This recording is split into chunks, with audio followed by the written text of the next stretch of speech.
there are stories that aren't just about wins and losses. They're bigger than that. They feature human rights issues and much more significant stories than just who won and who lost. We know the operation of Godolphin. They've contributed enormously to global horse racing. We know the name Sheikh Mohammed bin Rashid Al Maktoum. It's been a quest of his to win the Melbourne Cup, which they managed to do for the first time after 20 years of attempting it with cross-counter, having had a lot of, near misses. They finally got there. But there's been a case being brought against the Sheikh and his racing operation, Godolphin, based on something that's happening to him much nearer to home. And when we finish having a chat about this, I'd love to hear from you. 1300 736 736. Is it something that matters to you? And I'll look at it. I'll get you to look at it through the prism of what's happened recently to Darren Weir. He mucks up with his treatment of horses, cops 4 years.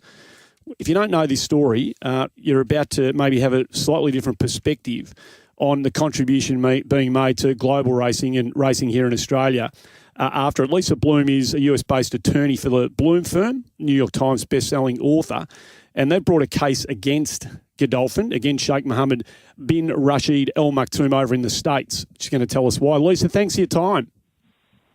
Hello, thank you so much for having me. I saw there's been some documentaries about what's going on in the family world of Sheikh Maktoum, but it hasn't necessarily been drawn, there hasn't been a line drawn between it and his right to do what he's been doing in the world of horse racing globally. And we know that it touches many, many different continents around the world. Can you tell us what you and your firm, the action that you're bringing, the case that you're looking to bring against the operation? Yes, absolutely. So for those who are not aware, Sheikh Mohammed, who is essentially the king, the ruler of Dubai, and the prime minister of the United Arab Emirates, has abducted, kidnapped, and held hostage his own adult daughter for over a year. Her name is Princess Latifa, Sheikha Latifa, and she recorded a heartbreaking video before she made her escape attempt a year ago and asked her friends to release it if her escape failed. Her escape did fail, and so the video has been released. 60 Minutes Australia did a very powerful documentary, which is available on YouTube, about this situation. But according to Latifa, and I think it's important to point out that Sheikh Mohammed does not deny any of this. He simply refuses to talk about it. According to her, she lived life in a gilded cage, always watched, always followed. She was not allowed to leave and go anywhere without minders and handlers following her. She was not allowed to leave Dubai and study medicine as she wanted to. And so when she was 16, she attempted to escape. She was caught. She was brought back to Dubai, held in solitary confinement for 3 years, beaten. And then when she was 25, she spent the next 8 years plotting her next escape. And that's what she tried to do last year. She went out with her best friend, Tina, on a dinghy to a boat in international waters with a U.S. captain and a U.S. flag. And the plan was to go to India, where she would get on a plane and come to the U.S. and seek asylum. But instead, the Emirati and the Indian militia forces boarded the boat. They beat up the crew, the captain, Tina, Latifa, and everybody on it, threatened to kill them, abducted them, took them back to Dubai, where they were held for 10 days. There was some international media outroar, and everybody was released except Latifa. She's been held for over a year. Now, what does this have to do with horse racing? Well, when I heard this story, I'm a women's rights attorney. I'm in the middle of a sexual harassment trial right now in Los Angeles, and that's primarily what I do, are women's rights cases. I just refuse to sit silently by and let an adult woman be held captive by her father, her only crime being that she wanted to live her own life. And I think the good people of Australia, and I recently took a trip to Australia, had a wonderful time. My daughter lives there. I think you feel the same way that we do in the States about women's rights, and that every adult woman should have her right to live her own life. Meanwhile, Sheikh Mohammed, this very wealthy man, has had no consequences at all. So I looked into what does he have going on in the U.S., and as you point out, he owns Godolphin. He's had a number of horses in the Kentucky Derby and in related events. And I looked up the rules and discovered that the Kentucky Racing Commission has the legal power to ban anyone who is, quote, undesirable and lacking in integrity from horse racing. Well, what is more undesirable and lacking in integrity than a man who would have his own adult daughter abducted, beaten, and held hostage, where she can't ever call a friend, go online, nothing. She's just held captive. I think he treats his own horses better than he treats his daughter. So we filed a complaint today to ban him from horse racing in Kentucky, ban him from the Kentucky Derby, ban him from the Oaks, anyone associated with him and his horses, because he is undesirable and lacking in integrity. Lisa, what sort of support do you think you'll get from? I don't know where this action needs to where it needs to be heard for it to take place over in America. Whether racing officials and racing authorities over there can do it, or whether it needs to be influence exerted from governments to make this happen. But who needs to be hearing this for him to be denied something that he clearly loves? Take something away from him so that he'll listen to voices and views like yours. Who needs to intervene? What you're doing is very important, frankly, bringing public attention to this. We know that the government of Dubai is sensitive to media and public pressure.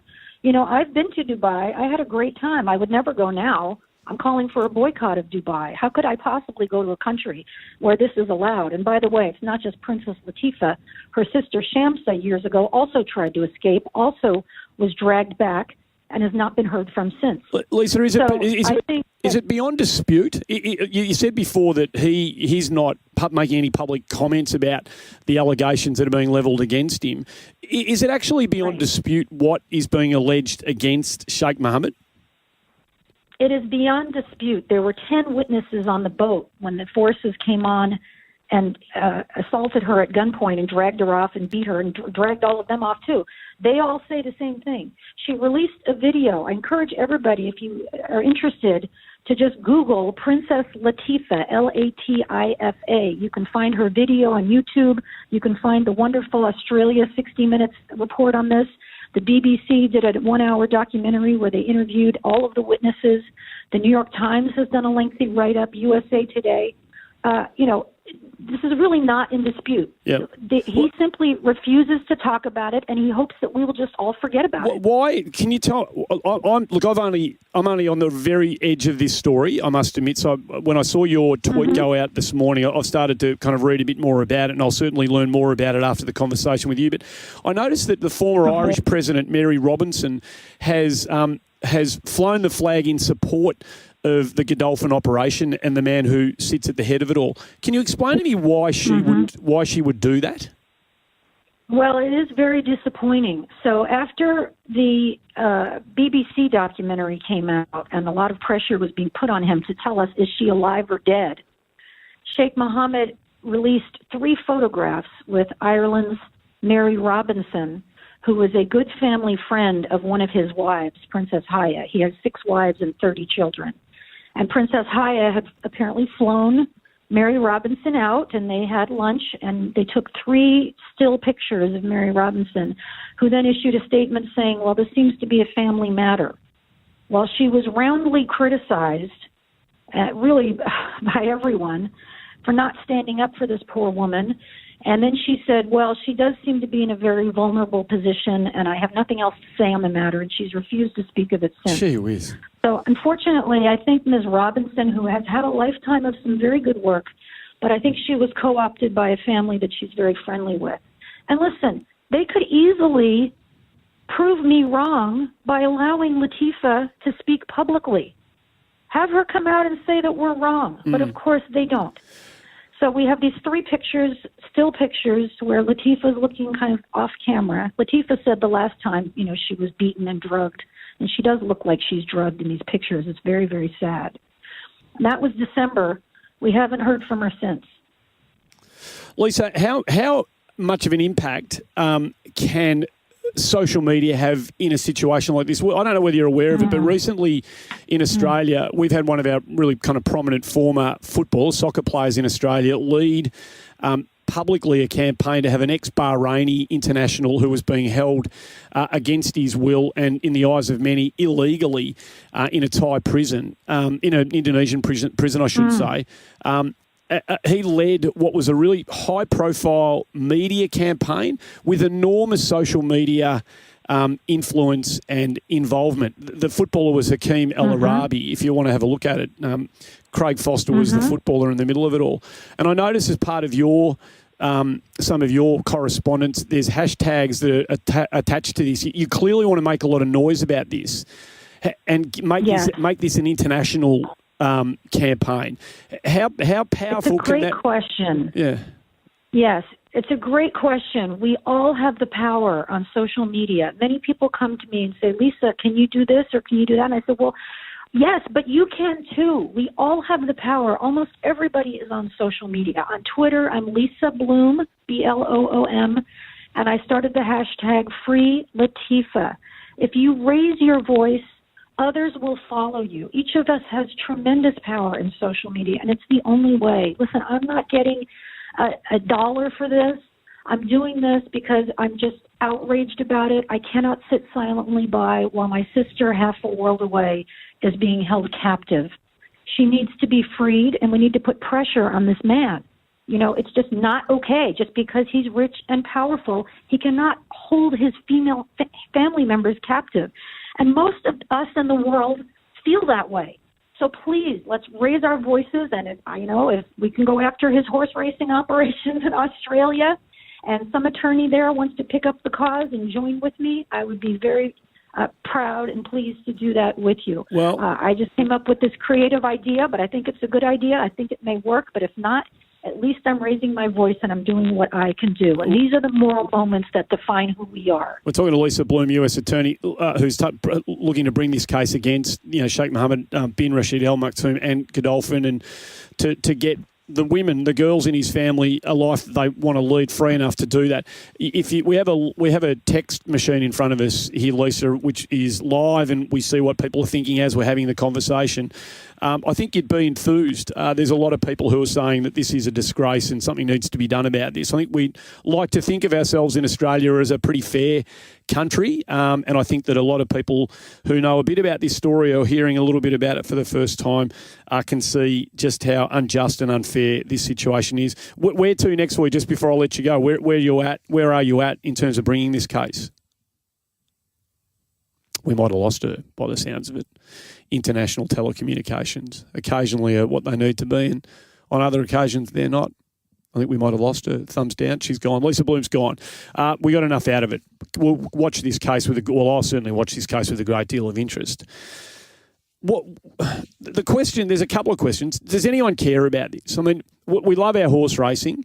I think by and large we've liked what these internationals have brought to a race like the Melbourne Cup. We certainly roll the red carpet out as a nation, don't we? I mean, they are fated when they come to Australia. It's added a dimension internationally to the race that is undeniable.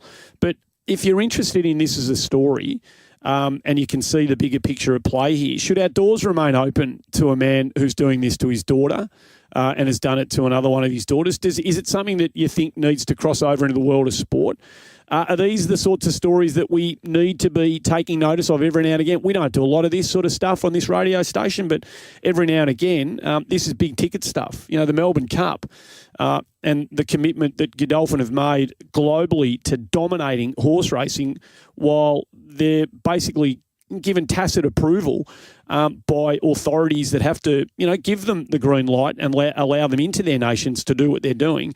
We turn a blind eye to the stuff that's taking place behind closed doors back home. Are you comfortable with this? If it's something that you want to join in on, 1300 736 736. If not, we'll get a wriggle on. No problems with any of that. But it's a pretty significant story, and it's one that's going to play out, and it might have a significant impact down the track on races like the Melbourne Cup and some of our other Blue Riband events in the world of horse racing in Australia. Lines are open. If you want to join in and share your views on any of that, feel free.